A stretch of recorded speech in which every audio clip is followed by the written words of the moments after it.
The house I inherited had one rule: never open the basement door. The envelope felt heavy and official in Amelia's hand, a stark contrast to the usual bills and advertisements. At 34, a librarian with a penchant for quiet evenings and old books, the letter was an unexpected disruption. It bore the insignia of a law firm she'd never heard of. Her great-uncle, Silas, a man shrouded in family lore and whom she'd never met, had passed away, leaving her his estate, a remote farmhouse nestled deep in the Vermont woods. Weeks later, after the initial shock and the necessary legal arrangements, Amelia found herself driving down a long, winding dirt road, the dense forest pressing in on either side. The air was crisp and carried the scent of pine needles and damp earth. The farmhouse, when it finally came into view, was a weathered two-story structure, its windows like dark eyes peering out from beneath the moss-covered roof. It exuded an aura of isolation and a palpable sense of history. Inside, the farmhouse was a time capsule. Antique furniture stood draped in faded fabrics, the air thick with the scent of dust and the ghosts of generations past. On a sturdy oak desk in the dimly lit study, Amelia found a letter addressed to her, the handwriting elegant but with a noticeable tremor. It was Silas's S. The letter was brief, a somewhat formal acknowledgement of the inheritance and a wish that she find solace in the old house. But at the very end, scrawled in a hurried hand and underlined with a thick, uneven line, was a single, stark warning: Amelia, there is one room in this house that must remain forever closed. Never open the door to the root cellar. The root cellar. Amelia hadn't even noticed a root cellar. The farmhouse was rambling, with numerous rooms on 2 floors, each filled with the detritus of a long life. A shiver of unease, intertwined with a burgeoning curiosity, traced its way down her spine.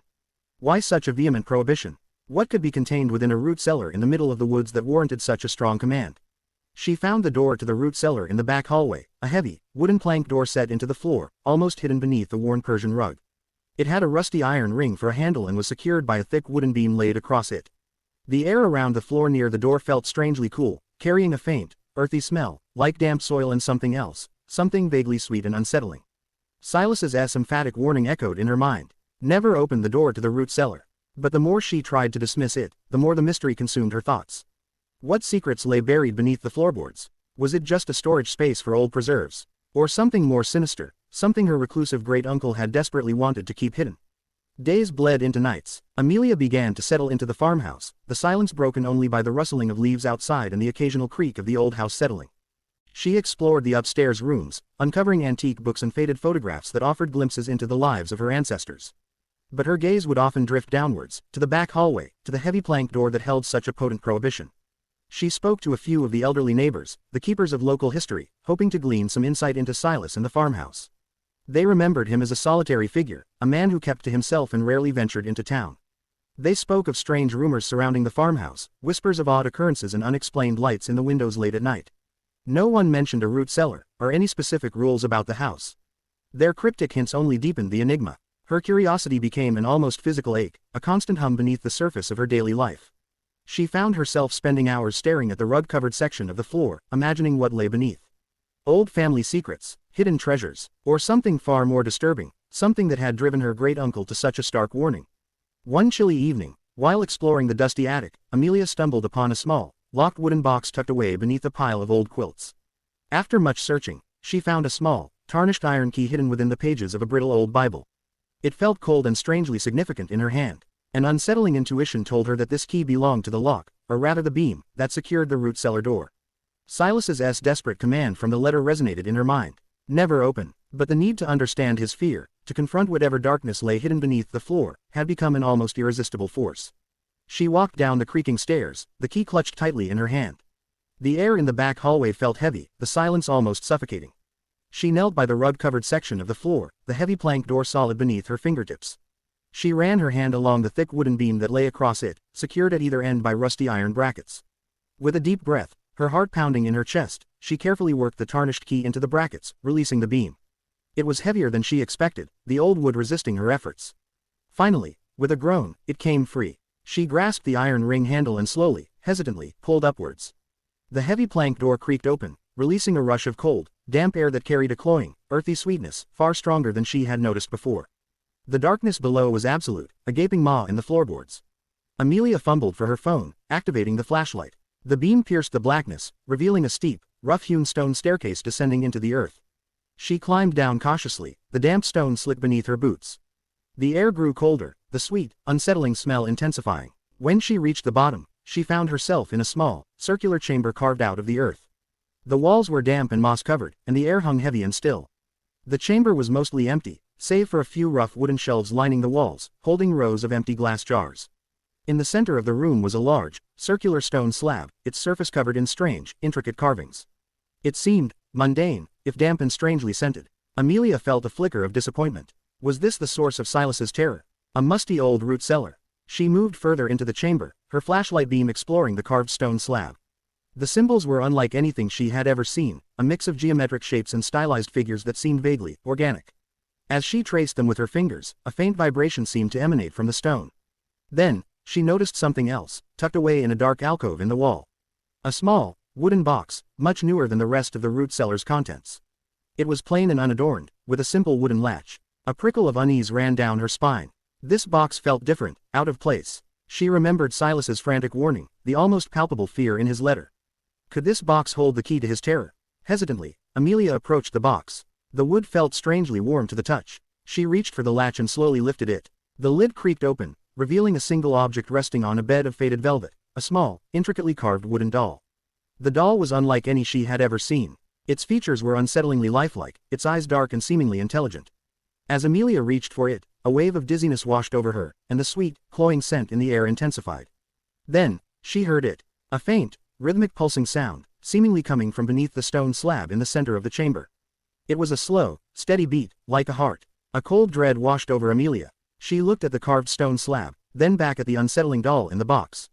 An intuitive understanding, terrifying and profound, began to dawn in her mind. This wasn't just a root cellar. This was something else. The pulsing beneath the stone grew stronger. The carvings on the slab seemed to shimmer in the beam of her flashlight. The air in the chamber grew thick and oppressive. Then, the stone slab began to shift, groaning against the earth. A dark, viscous liquid began to seep from the cracks in the stone, carrying the same cloying sweetness that permeated the air. Amelia knew, with a certainty that chilled her to the bone, that she had made a terrible mistake. She had opened the door that should have remained closed. She had disturbed something ancient and powerful. She scrambled backwards, away from the shifting stone, her heart pounding in her chest. The doll in the open box seemed to watch her with its dark, knowing eyes.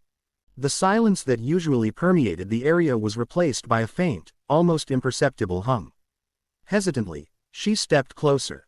The stones of the archway felt warm beneath her touch.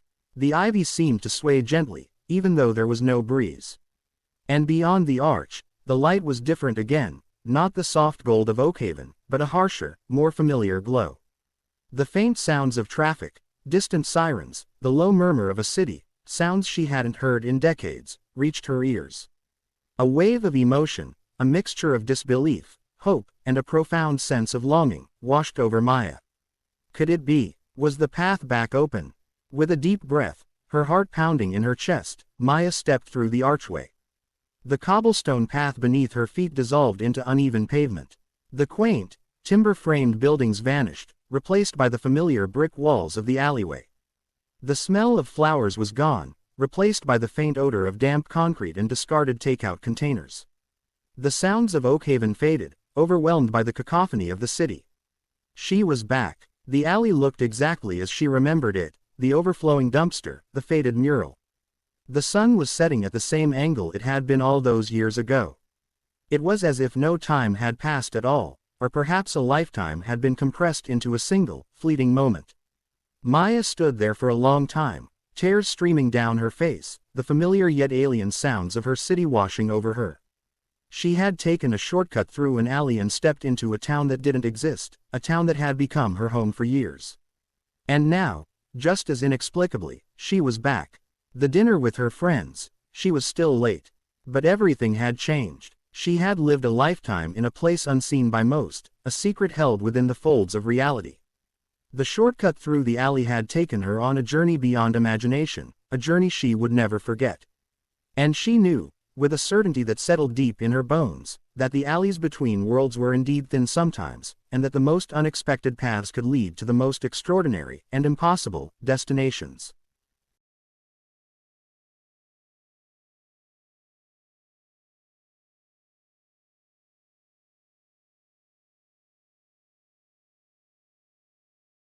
He found the tarnished iron key in the same wooden box in the attic. The weight of it in his hand felt like an invitation. He descended to the back hallway, the cool air emanating from the floor a minor curiosity.